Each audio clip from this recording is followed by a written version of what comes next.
السلام علیکم ورحمۃ اللہ وبرکاتہ نحمدہ ونصلی ونسلم علی رسولہ الکریم اما بعد۔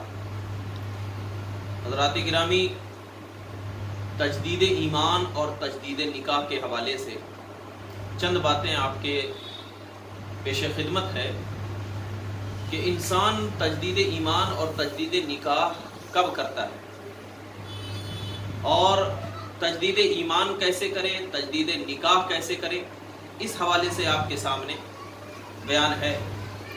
وہ یہ ہے کہ اگر سب سے پہلے تجدید ایمان کا یہ ہے کہ انسان کے منہ سے کوئی کفریہ کلمات اگر ظاہر ہو جائے تو اس صورت میں وہ انسان کیا ہے، تجدید ایمان کرے گا، یعنی اللہ کی بارگاہ میں وہ توبہ کرے گا، اور توبہ کرنے کے بعد وہ کلمہ طیبہ جو تجدید ایمان ہے، لا الہ الا اللہ محمد رسول اللہ، یہ پڑھے گا اور اس گناہ کو ہمیشہ نہ کرنے کا وہ اللہ کی بارگاہ میں وعدہ کرے گا۔ یہ تجدید ایمان۔ تجدید نکاح کب ہوتا ہے؟ یعنی اگر کوئی انسان یعنی شوہر اور بیوی دونوں میں سے اگر کسی نے کفریہ کلمات بک دیے، یا دونوں میں سے کوئی ایک مرتد ہو گیا یا کافر ہو گیا، تو اس سلسلے میں بھی کیا ہو گیا، اب اس کی بیوی اس کے اوپر حرام ہو گئی۔ اب اس کو کیا ہے، تجدید نکاح کرنا ہوگا۔ اب تجدید نکاح کا طریقہ یہ ہے کہ دو سنی صحیح العقیدہ کے سامنے وہ کیا کرے، اپنی بیوی سے نکاح کرے نئے مہر کے ساتھ، یعنی مہر بھی اب اس کے لیے کیا ہے، الگ ہوگا۔ وہ جو پہلے مہر کے ساتھ اس نے نکاح کیا تھا اب وہ مہر نہیں رہے گا، بلکہ دو سنی صحیح العقیدہ گواہوں کے سامنے کیا ہے، وہ تجدید نکاح کرے گا۔ مگر اس میں ایک شرط یہ ہے کہ تجدید نکاح کرنے کے لیے بیوی کی رضامندی بھی ضروری ہے۔ ایسا نہیں کہ اگر شوہر سے کفریہ کلمات نکل گئے ہیں تو بیوی حرام ہو گئی، یا بیوی سے اگر کفریہ کلمات نکل گئے ہیں تو اب وہ بیوی شوہر کے اوپر حرام ہو گئی، یعنی ایک دوسرے کے لیے اب وہ نام محرم ہو گئی۔ اب وہ ایک دوسرے کے لیے اگر شوہر اور بیوی بنے رہنا ہے تو کیا کرنا ہے کہ تجدید ایمان تو کرنا ہی کرنا ہے، اس کے ساتھ ساتھ دو سنی صحیح العقیدہ کے سامنے نئے مہر کے ساتھ کیا ہے، وہ تجدید نکاح کرنا ہے۔ اب ضروری نہیں ہے کہ دو گواہ جو ہو وہ کہیں باہر کا ہو۔ اگر شوہر اور بیوی اتنے عمر دراز ہیں کہ اس کے بڑے لڑکے ہیں، یعنی بالغ اگر لڑکے ہیں ان کے، تو اپنے دو لڑکوں کے سامنے بھی وہ کیا ہے، تجدید نکاح کر سکتی ہے، یا وہ شوہر کیا ہے، تجدید نکاح اپنی بیوی سے کر سکتا ہے لیکن نئے مہر کے ساتھ۔ تو اگر اس کا دونوں بیٹا ہے تو دونوں بیٹوں کے سامنے بھی کیا ہے، وہ تجدید نکاح، یا دو بیٹی ایک بیٹا ہے تو اس کے سامنے بھی کیا ہے، تجدید نکاح کر سکتا ہے، یعنی دوبارہ کیا ہے، وہ نکاح ایجاب و قبول کر سکتا ہے اور نیا مہر طے کر سکتا ہے۔ یہ ضروری ذہن میں رکھیں۔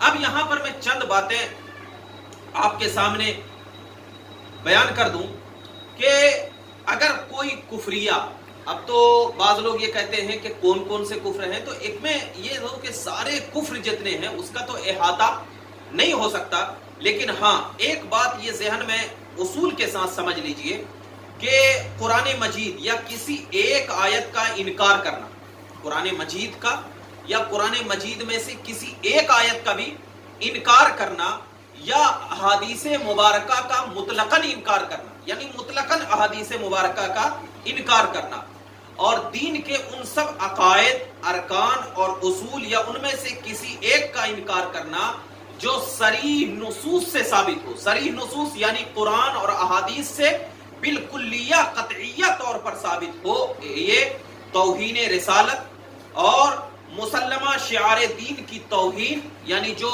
دین کا شعار ہے اس کی توہین، تحقیر، اور شریعت نے جس چیز کو حلال قرار دیا ہے اس کو حرام کہنا، یا شریعت نے جس چیز کو حرام قرار دیا ہے اس کو حلال قرار دینا۔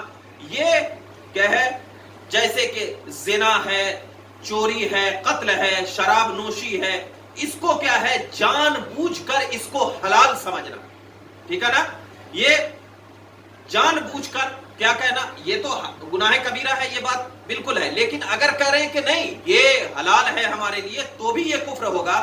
تو اگر ان گناہوں میں سے کسی کو آپ نے حلال سمجھ کر کیا تو یہ کیا ہو جائیں گے، کفر ہو جائیں گے۔ تو اگر یہ سب سارے کفریہ چیز تو آپ کا احاطہ نہیں کر سکتے، لیکن ایک چیز میں بتا دوں کہ ان چیزوں کا اگر آپ نے ارتکاب کر لیا تو آپ کیا ہو جائیں گے؟ کافر ہو جائیں گے، اور جب آپ کافر ہو جائیں گے تو آپ کے لیے تجدید ایمان کرنا ضروری ہوگا۔ تجدید ایمان کا مطلب میں نے آپ کو سمجھا دیا، تجدید نکاح کا مطلب بھی۔ اب کوئی بعض لوگ ایسے ہوتے ہیں کہ ارے تجدید نکاح کیسے کریں، تو اس میں بھی ایک ضروری یہی میں بتایا ہوں کہ تجدید نکاح کرنے کے لیے ضروری ہے کہ ایک دوسرے کی رضامندی ہو، یعنی شوہر بھی راضی ہو، بیوی بھی راضی ہو۔ اگر ان میں سے کسی ایک کی رضامندی نہیں ہوگی تو پھر کیا ہے، اس سے آپ دوبارہ نکاح نہیں کر سکتے۔ ہاں، دوبارہ نکاح کرنے کے لیے اس کو کسی کے ذریعے پیغام بھیجا جائے۔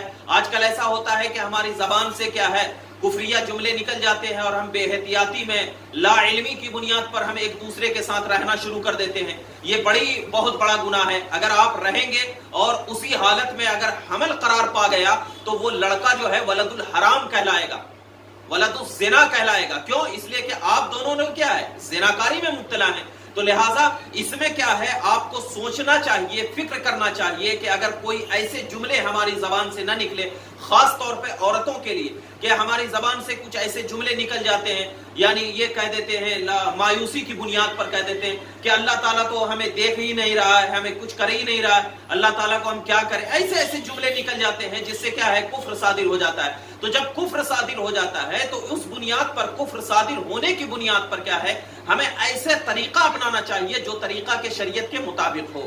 اگر شریعت کے مطابق ہم نے طریقہ نہیں اپنایا تو پھر کیا ہے، ہم کافر ہو جائیں گے، اور اس کی بنیاد پر کیا ہو جائے گا، ہمارا نکاح بھی ٹوٹ جائے گا۔ اور جب نکاح ٹوٹ جائے گا تو میں نے آپ کو بتا دیا کہ تجدید ایمان کب اور کیسے کریں، اور ایسے ہی تجدید نکاح کب اور کیسے کریں، اس کا دھیان رکھا جائے۔ السلام علیکم۔